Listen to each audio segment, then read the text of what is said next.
বাংলাদেশে বর্তমানে যেটা চলে আর মানে কারো বিরুদ্ধে কেউ কথা কইতে পারে না, মানে হিগুন বলে বাক স্বাধীনতা উদ্ধার করছে, অন্য কোনো কথা কইতে গেলে মানে জিব্বা হুরা গোয়ায় গাড়ি এলায়।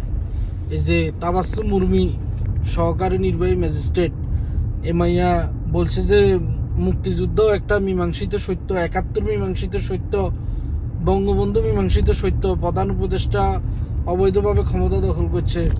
বাট কদিন আগে না ডক্টর ইচ্ছা করলো যে যার যত খুশি তত সমালোচনা করেন। তারপর আসিফ নজরুল্লাহ 2022 সালে হাতে ফেসবুকে স্ট্যাটাস দিছে যে মানে সরকার যত বেশি খারাপ তারা তত বেশি সমালোচনা নিতে পারে না, সামথিং লাইক দ্যাট। অনেক শুদ্ধ কঠিন Bangla, I can read that. তাইলে তারপরে যে ঝিনাইদহের সরকারি এক কর্মকর্তা উপদেষ্টা প্রধান উপদেষ্টার বিরুদ্ধে কথা কষে হাতের চাকরি চলে গেছে, সাময়িক বরখাস্ত। তাহলে তোরা কি স্বাধীনতা কায়েম করছ বা কি স্বাধীনতা আল্লাহ যুদ্ধ করলি? তোরা নিজের করে নিজেরা মুক্তিযোদ্ধা দাবি করস, তো মানুষের তোরা কথা কথি দিয়ে রসছি, মানুষের গিলি খাবাই দিয়ে রস ইচ্ছা বালা, গিলি খাবাই দিয়ে রস আসিফ নজরুল্লাহ বালা। মানুষের এরকম টক্সিক বানাই দিলে টর্চার করতে করতে মানুষে একবার ঠুস করে উড়ি দুম করে দিব।